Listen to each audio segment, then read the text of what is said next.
Olá, eu sou Isabel Muniz Lima, doutora em Linguística pela Universidade Federal do Ceará e pela Universidade Nova de Lisboa. Nesse vídeo eu vou falar sobre as meta-regras de coerência propostas por Charolles. A primeira meta-regra de coerência proposta por Charolles é a meta-regra de repetição.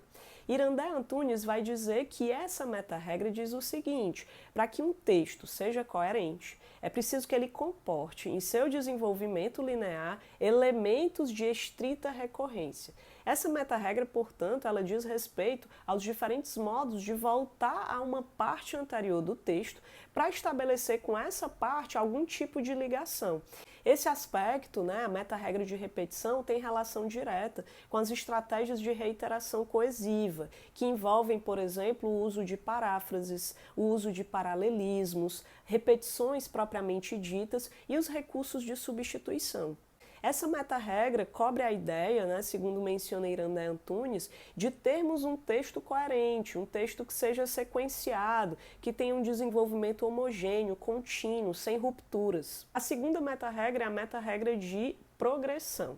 Irandé Antunes vai dizer o seguinte: para Charolles, para que um texto seja coerente, é preciso que o seu desenvolvimento contenha elementos semânticos constantemente renovados, ou seja, para que um texto seja coerente, não se deve repetir indefinidamente o mesmo conteúdo. Um texto coerente, portanto, ele exige que haja uma progressão semântica. É preciso, portanto, equilíbrio entre continuidade temática e progressão semântica.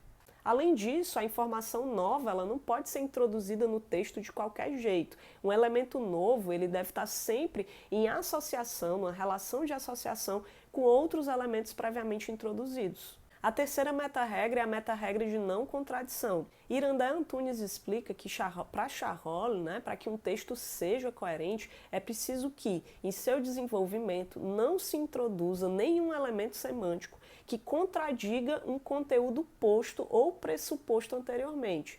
Irandé Antunes explica que um dos modos de avaliar a natureza das contradições são as percepções, as crenças que alimentamos e que contribuem para esse repertório de representações do mundo. Em geral, nós não produzimos, segundo a autora menciona, textos contraditórios, textos absurdos, isso não acontece.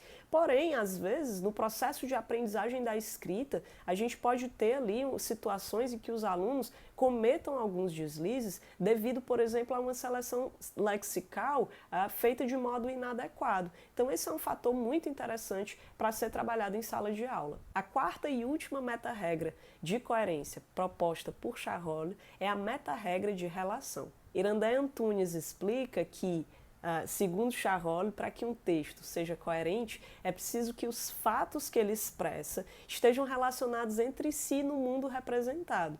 Essa meta-regra diz respeito, então, à capacidade que nós temos de representar o mundo.